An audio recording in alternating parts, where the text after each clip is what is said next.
Greetings and salutations, everyone. I hope everyone is still doing well. I've got a middle of the night, midnight bonus upload before we get into it. A couple links. As you know, I rely on Patreon, PayPal, channel membership, and the merch to help the channel to continue to grow and go. Links to Patreon, PayPal, and channel membership are in the description below. Merch displayed directly under the video. Also, Dogman Frightening Encounters, Volume 1 through 3, the audiobook versions. They were written and researched by Tom Lyons, narrated and produced by me, Jeff Nadolny. Those audiobooks are available on Audible, Amazon, and iTunes, links to which are also in the description as well. Finally, last but definitely not least, if you'd really like to help support this channel to continue to grow and go, simply subscribe. It doesn't cost you a cent. Click that like button. It takes half a second.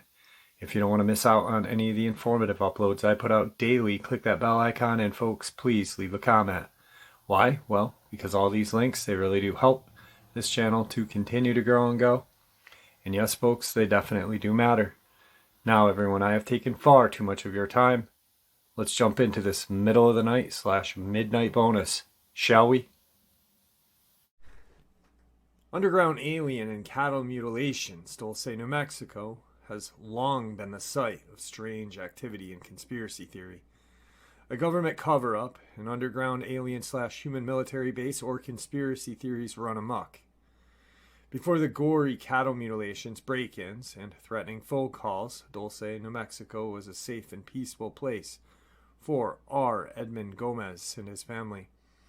It was not a place where you locked your doors or were wary of your neighbors, Edmund says. He and his family worked their ranch, then a ranch that had been in the family for over 100 years. Then in 1976, they began to find their cattle dead, having been horribly mutilated and left without ears or other anatomy across their ranch in Dulce. Financially, emotionally, and probably physically, we were probably the family that was the most affected by this whole situation, Edmund says. We lost 23 head of cattle that were mutilated, 2 bull, and a yearling filly during that time period. It was cloak and dagger situation there. It was the beginning of what turned out to be a nightmare for the Gomez family, an ordeal that would cost them their peace of mind and their livelihood. Welcome to Dulce. For decades, Dulce, the tribal headquarters for the Jicarilla Apache Reservation, has served as a kind of beacon for the amalgam of strange activity stories and theories like UFO, Bigfoot. Explanations run the gambit from the government cover-up and supernatural portals. One of the most well-known theories, though, is that an alien and human-operated military base is located underground in the Archuleta Mesa, just 7 miles outside of Dulce on the Colorado-New Mexico border. That theory is one of the first results that comes up when you Google Dulce, New Mexico. According to a story told in 1979 by an Albuquerque businessman, Paul Benowitz believed he was receiving electronic communications from UFOs outside of Albuquerque. In the 80s, he claimed he discovered the location of a joint-operated human-alien base that was hidden underground near Dulce. Eventually, government explosive engineer Philip Schneider also claimed that in 1979 he helped to build an underground base in Dulce. According to Huffington Post, Schneider claimed to have witnessed a battle that occurred in an underground base and left 60 humans dead. Though the stories seemed a bit outlandish, they spread through the UFO community, leading to investigations into their claims. From there, the story was picked up by publications and TV shows like the History Channel's now defunct UFO Hunters, which concluded the conspiracy could be one of the darkest and most sinister secrets in the entire field of UFO investigation. Let alone the history of the United States. Dulce is a small, boasting a population of about 2,700 residents, according to the 2010 U.S. Census Bureau. It's hard to imagine such an intense scenario playing out in secret there, but onlookers and investigators still travel to see the supposed base for themselves. There are figures in the world of UFO research who do not give credence to Benowitz or Schneider's claims, though. Horio Hayawaka, who runs a blog site called Civil Intelligence News Service, has been researching Dulce since '88. He's even been on top of the Archuleta Mesa and says, within confidence, there is no underground military base there. It's a beautiful place, but unfortunately there is no evidence of any physical base there, despite the fact that local people have been telling that they have seen strange activities, including sightings of military helicopters, and witnessed strange phenomenon. Norio says. But, really quick, Norio was the one who went and investigated and claims that the battle or a battle and there is a base under Groom Lake. So he's kind of on board of the underground bases and supposed battles that have occurred between human and alien. But he doesn't think it happened at Dulce. He thinks it happened at Groom Lake. The researcher who lives and works at Rio Rancho, New Mexico, and was one of the speakers at 2018 Dulce Base UFO conference, is scientific in his approach to investigations. I have to, because you have to put your 2 feet on the ground while doing all of this research into the weirdness of this entire thing. Norio says, still, even he concedes that there are some pretty strange occurrences in Dulce and doesn't feel that he can discount the experiences of others, as he was not there to witness them. I cannot debunk any of these claims because I wasn't there when these things were happening. I personally haven't seen anything unusual at all at Dulce, but that's because probably I'm there during the daytime, he states. Both Norio and Edmund said the community is split on their opinions as to the cause of the strange activities. We have the Native American community, and we have a very old traditional Hispanic community that believe in a lot of things, Edmund says. They are very religious in a certain way, but they also believe in witchcraft and the supernatural. People see things and they assume that they are something else. They see a craft flying and they see something in the air or wherever, and if they don't know, they assume things, in my opinion. The Gomez Ranch, the cattle mutilations at Gomez Family Ranch started in the mid-70s when Edmund was 21. The family began to find their cattle dead and, even more concerning, missing different body parts. According to copies of police reports found in declassified FBI files about the cattle mutilation, Manuel Gomez reported that April 24, 1978, the family found an 11-month-old bull that had been mutilated, the report states. Investigation showed that this 11-month-old bull was dropped by some type of aircraft north of Mr. Gomez's ranch. Rectum and sex organs had been removed with a sharp and precise instrument. The liver and heart of the bull were subsequently removed by the reporting officer. The heart was sent to Los Alamos Medical Laboratory, and the liver was taken to 3 different private labs for examinations. The liver was checked against healthy livers, and the comparison showed a difference in chemicals in the mutilated bull liver. According to the report, the mutilated bull's liver contained no copper and 4 times the amount of phosphorus, zinc, and potassium than a healthy liver. Just really quick, it's kind of strange that it was sent to Los Alamos Medical Laboratory, which, if you have been following along with this, Los Alamos has a dumb there as well and works extensively with Los Alamos Medical Laboratory. Also, 3 different private labs. What's the point of that, and why would a private lab be involved in a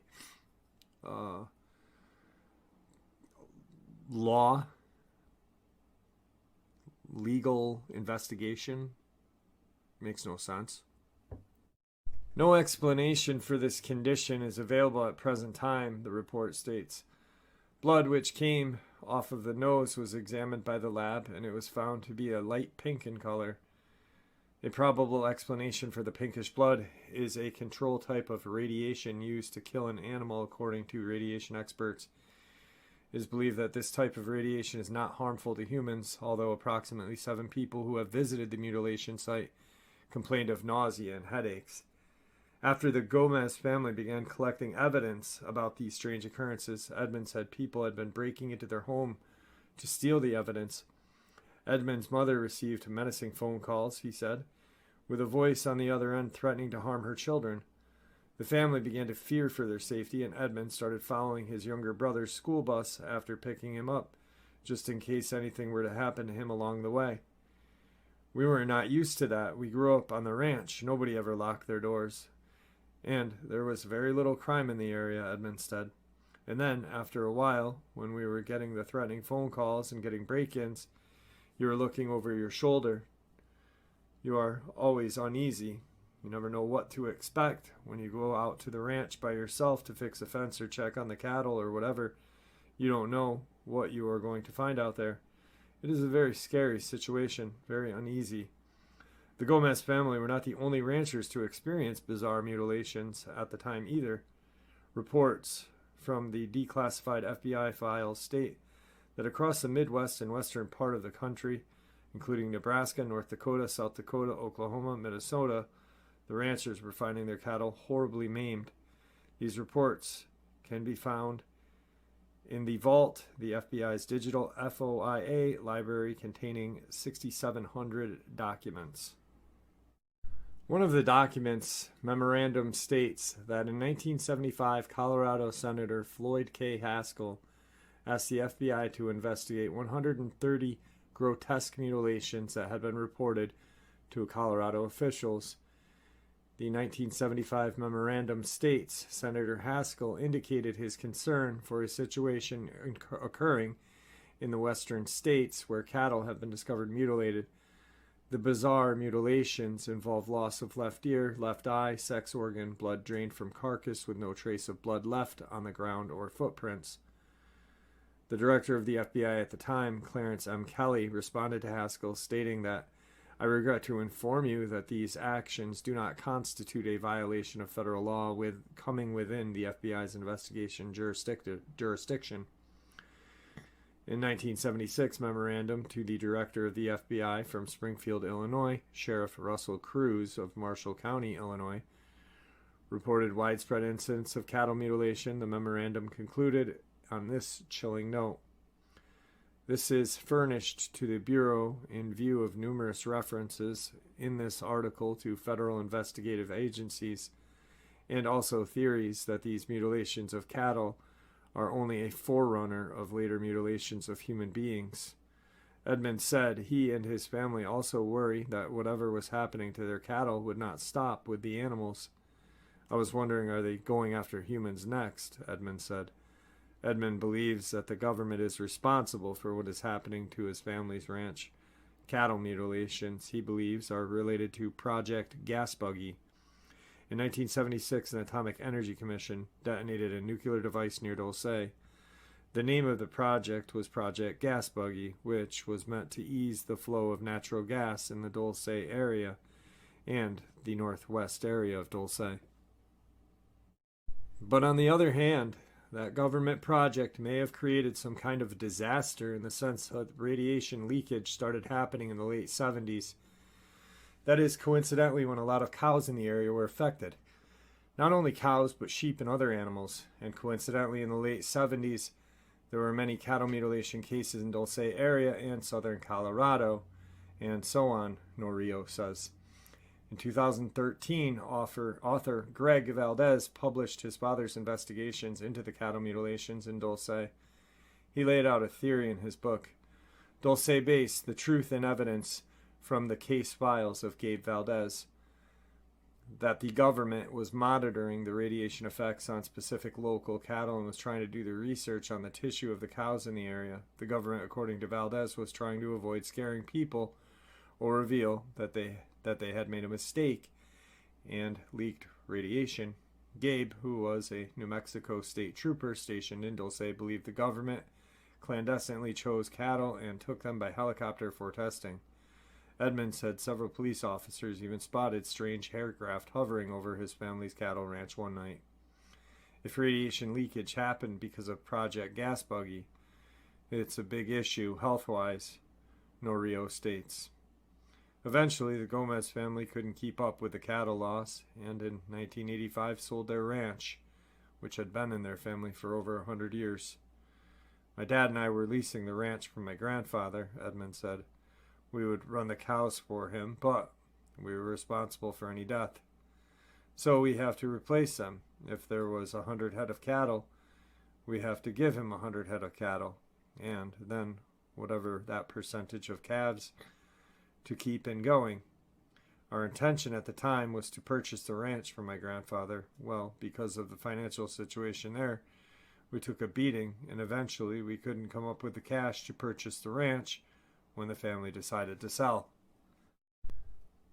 When asked whether he thought his family would ever receive compensation, answers, or closure for what happened to them, Edmund said he gave up on that idea long ago. I had hoped that at this time but we didn't see anything, Edmund said. We can't afford to sue the government. We don't have financial resources to do so. And the other part of this, the government has to give permission to be able to sue them anyway. So we were stuck with a bill. Though Edmund also saw strange aircraft hovering next to his school bus while he was in 6th grade, he does not believe that aliens are responsible for his family's hardships, and believes that the only hardship is going to give people the answers they are looking for. Only hard evidence is going to. There's things that I've seen that I cannot explain, but I'm sure there's got to be an explanation for them. But the only thing that I know is the evidence that has been left behind all points toward the government, toward humans. I'm not saying there are not extraterrestrial aliens that have been visiting, or that we haven't interdimensional worlds that come and go. I haven't seen that, Edmund said. We don't have the evidence to support that. I think people are thinking, well, since I can't explain it, let's make up a hypothesis and try to figure it out. So I can only go with what is concrete data, and we have to support what we've seen. Everything points to humans and points to the government. So right there you have a man who is beaten, just beaten down mentally and emotionally. And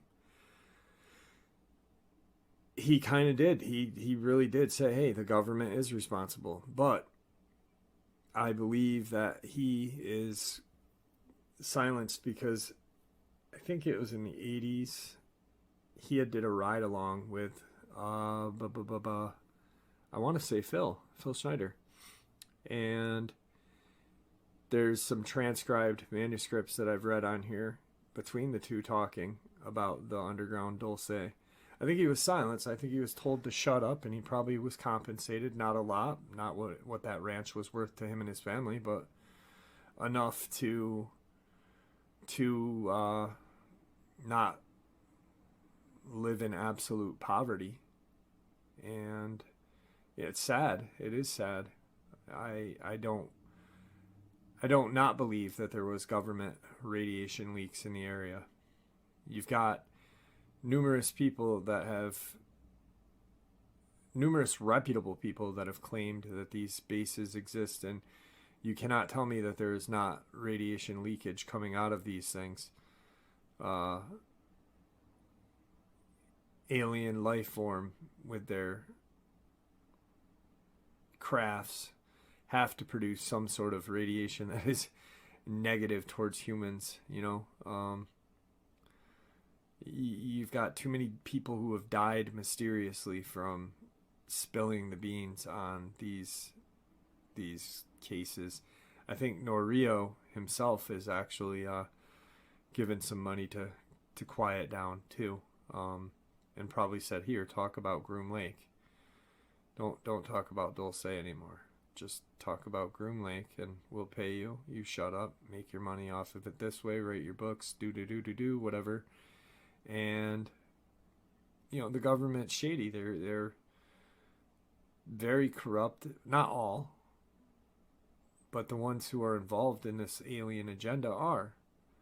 And it is very sad situation. Humans and animals alike, physical, mental, all of it, emotional. It's sad. So the next little part of this upload is going to be some footage found, which is United States Marines, I believe, in a kind of a training session talking about reptilians and UAPs or UFOs and how deadly these things can be. And it's pretty interesting. So let's check this out. The angry ones look like the reptile ones that you were talking about. Fucking bad. The ones that we're gonna be fighting. These and these had a large war. Okay, who won? These guys, well, no, these guys won. They almost wiped these out, but That's all fun. So we should be more worried but their about planet was destroyed, so they had to go to the circle. They took us back to their fucking planet. They took 12 of us. But this asteroid or whatever the fuck's gonna go on here pretty soon. Are these motherfuckers gonna come help us out, or what are they gonna do? Maybe Jesus was an alien. You know what? They said that's a very strong possibility. That he wasn't an alien, but our DNA has been altered 68 times since the caveman days. The thing that they're calling an asteroid that's supposed to hit us and destroy us was actually not an asteroid. It's a spaceship. It was actually a spaceship of the reptilian, and we're forming an alliance with them. We've actually sent 12 of our own to their planet, and they stayed there for 13 years. Those are the Those are the big motherfuckers, those are the bad ones. Those guys are going to invade. What's the angry ones look like the reptile ones that you were talking about? Okay, so I am no expert, but like I said, what it looks like to me is someone snuck in a cell phone and recorded briefly a couple of discussions or a discussion of reptilians and who and what they are and possibly how to deal with them. I might be wrong, I might not be. I don't proclaim to be right on anything. Well, there you have it, folks. I hope you enjoyed this middle of the night, midnight bonus upload as much as I enjoyed sharing it with you. I'd also like to thank you for supporting this channel. Your support is what makes this channel so special and what continues its growth. It is truly appreciated. Guys, stay safe, happy, healthy, and ever vigilant, keeping an eye on our children, our pets, our family, and friends. These creatures are real. They're out there. They're dangerous. Share this information with the people you love and care about, and it may just save their lives someday. Until next time, never stop pushing back, never stop asking questions, and God bless you all.